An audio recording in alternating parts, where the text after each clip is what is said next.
बेटी बचाओ बेटी पढ़ाओ का नारा तो सबने सुना होगा, लेकिन क्या बेटी को पढ़ाने के लिए बेटी को बचाना भी तो जरूरी है। 16 नवंबर महाराष्ट्र के मालेगांव से डगराले गांव से एक ऐसी खबर सामने आती है जिसे सुनकर आपको भी पैर तले जमीन खिसक सकता है। जी हाँ, एक 3 साल की बच्ची की दुनिया क्या हो सकती है। उसकी खिलौने, माँ की गोद या वो प्यारी सी मुस्कान जिसे देखकर पिता के दिन भर की थकान दूर हो जाती थी। जी हाँ, वो अपने घर के बाहर शाम को खेल रही थी, लेकिन जिस दुनिया में उसे प्यार मिलना चाहिए था उसी दुनिया में 24 साल का एक दरिंदा उसे घात लगाए बैठे था। उस नन्ही से प्यारी सी मासूम सी जान को नहीं पता था कि क्या मेरे साथ क्या होने वाला है। वो दरिंदा उस नन्ही सी प्यारी सी जान को अपने हवस का शिकार बनाते हैं और उसे पैरों से मार देता है। जब उस शाम 16 नवंबर जब इस तरह की घटना सामने आई तो उस दिन इंसानियत का शर्म खत्म हो गया भैया। उस दिन समाज को सुरक्षित रहने का, सुरक्षित होने का भ्रम खत्म हो गया कि हम सुरक्षित है, हमारी बेटियां सुरक्षित है, हम आजाद है। इस देश में न्याय पालिका, न्याय कानून, प्रशासन सब कुछ बस उस लोगों के लिए है जो वीआईपी है, पैसे वाले, पूंजीपति है। आम नागरिक, गरीब लोगों का कोई भी वैल्यू नहीं है, जब चाहे जो कुछ भी कर सकता है। लेकिन वो 3 साल की बच्ची इतनी मासूम थी कि उसे खुद नहीं पता था कि मेरे साथ क्या हो रहा है। आप भी एक बार सोच के देखिए, 3 साल की बच्ची क्या हो सकता है, कितनी बड़ी सोच, कितनी बड़ी उसकी बुद्धि हो सकती है। बस उसकी दुनिया क्या खेलना खाना बस। लेकिन वो दरिंदा उसके साथ इस तरह से बर्ताव किया जिसे सुनकर हर एक माँ बाप को अचंभा में डालते ही, क्या मैं बेटी को बचाऊं या मैं बेटी को पढ़ाऊं। अगर आप बेटी को बचाते हैं तो पढ़ा नहीं पाते हैं, लेकिन अगर पढ़ाएंगे तो बेटी को बचा नहीं पाएंगे।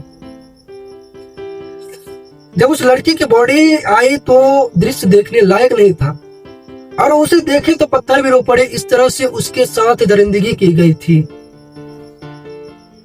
किस हद तक इस हवस की पुजारी ने इस बच्चे के साथ इतनी दरिंदगी दिखाई है। आखिर क्या इससे देश में कानून व्यवस्था है या नहीं है। जब से घटना सामने आई है, मालेगांव में एक अलग सी आक्रोश पैदा हो चुकी है। सभी तरह नाकाबंदी है। बस जिसने भी इस तरह का इस छोटी सी मासूम सी नन्ही सी जान के साथ इस तरह से बर्ताव किया है, वो फिलहाल तो पुलिस की कस्टडी में। लेकिन क्या उसे फांसी मिलना चाहिए, नहीं मिलना चाहिए। लोग धरना प्रदर्शन कर रहे हैं, लेकिन उसे क्या सजा मिलनी चाहिए।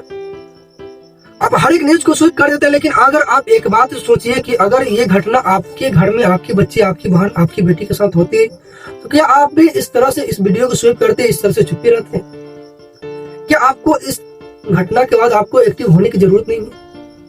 क्या इस पर सोचने की जरूरत नहीं है आपको कि क्या कल इस बच्चे के साथ हुए, क्या पता आने वाले समय में आपकी बच्ची के साथ हो।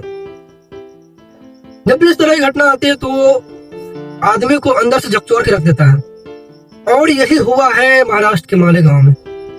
इस 3 साल की बच्ची के साथ जो हुआ वो सब असहनीय है।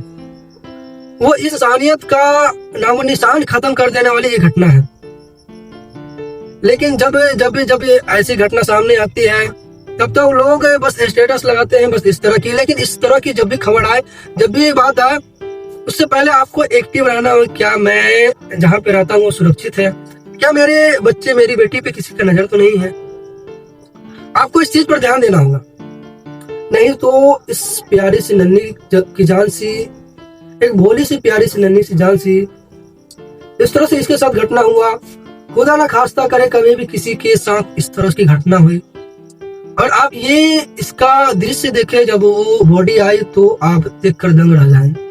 शायद ये पिक्चर ब्लर दिख रही हो, लेकिन आपको इतना समझ आ गया होगा कि क्या इस बच्ची के साथ किया गया हो।